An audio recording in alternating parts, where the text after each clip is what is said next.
Hello and welcome to On the Record. Those of you who joined us last week were probably amazed, as I was, by some of the latest research in the field of UFOs. There is so much to talk about, however, we were unable to fit it all into one program. So my guest again this week is UFO researcher, former state Senate candidate, and award-winning pilot John Lear. Mr. Lear, nice to have you here again. Always a pleasure to be here, George. To begin with, we have this concept of the people from other planets as little green men. Are they green from what you know? Are they all the same, or we got different kinds of them? George, there's at least 70 different species, and probably more. But yes, as odd as it sounds, there are little green men. That's not the ones we usually see, though. We see the little gray ones. They're about 4.5 feet tall. And we see the ones that are called the Nordics. They're about 7 feet tall, look like us, but they're invariably blonde hair and blue-eyed. They're one of the species that we have on ice. One of their crashes we recovered. Obviously, with different species, they have different motives. I mean, are there good aliens and bad aliens? Good from what aliens you know? and bad aliens and all kinds of ways and reasons for interacting with us. Why don't you take a couple of minutes? Now, you've done as much research on UFOs as just about anyone, I'd imagine. And if you haven't done it, you know people who have. Where did it all start, and how have we put this picture together of where they came from and why they're here? Well, the whole thing started in July 2nd, 1947. That was the first crash. First crash of an alien spaceship. Of an alien spaceship. July 6th is when they recovered it and sent it to Wright-Patterson Air Force Base. July 7th is when they held the press conference and told the people it was a weather balloon, which the press bought hook, line, and sinker. September of that year, President Truman established MJ-12, and the purpose of that was to study the saucers and cover up the existence of UFOs. And you say we recovered alien bodies from that incident, right? 4 from that particular crash, yeah. And what'd they do with them?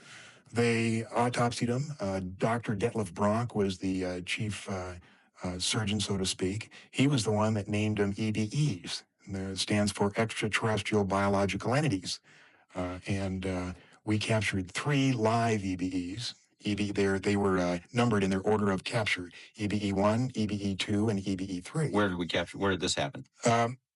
In different crashes. EBE-1 lived with an Air Force colonel between 1949 and 1952. The EBEs are kept in an electromagnetic facility called a YY-2. It was designed by a Dr. Eric Wang, who worked directly for Dr. Kissinger, who has been in this cover-up since the very beginning.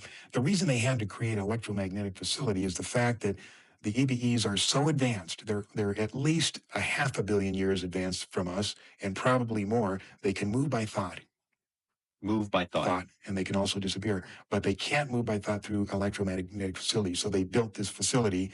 There was 2, one in Los Alamos and one either at Edwards or up at the test site. At Groom Lake, Nevada. At Groom Lake. Now, there's still one EBE still living, EBE-3, and there is a videotape that eventually is going to be released to the public, and it's an interview with him. As hard as that may sound, as hard as that may be to believe, there is a videotape of an interview with EBE-3. And what is this language that the interviewers? I haven't seen the tape, so I don't know.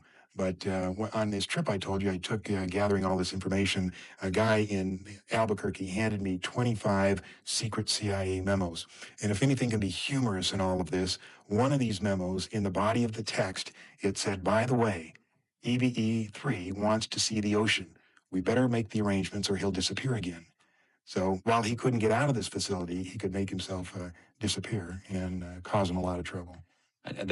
Now, can they exist among us? Is that what you're saying, or do they have to have a special environment? They have special environment, special air. It's my understanding they can only last about 20 minutes in this air. You were saying also these gray ones are the ones that we see most of the time, and you said that that there are a lot of different motives for them being here. The gray ones, what kind of a deal we got going with them? Is that the bunch that you suggest we've made a deal with for military technology? I think we made a deal with them, and their ultimate, what they want to do is regenerate their own race. Now, apparently, they've either had some kind of nuclear accident or they're on the backside of a evolutionary genetic curve, and they're going downhill instead of uphill. In other words, in the autopsies, of which I have 2, we found out that their digestive system is atrophied. They can't eat through their mouth anymore. You know how they eat? Well, these cattle mutilations, they take the hormones and the enzymes from those cattle and they spread it on their skin, and their skin absorbs the nutrients and then excretes the waste back through their skin. And if you read Whitley Strieber's book or listen to him talk, he talks about when he's seen them doing this to their skin, and they're scraping the waste off.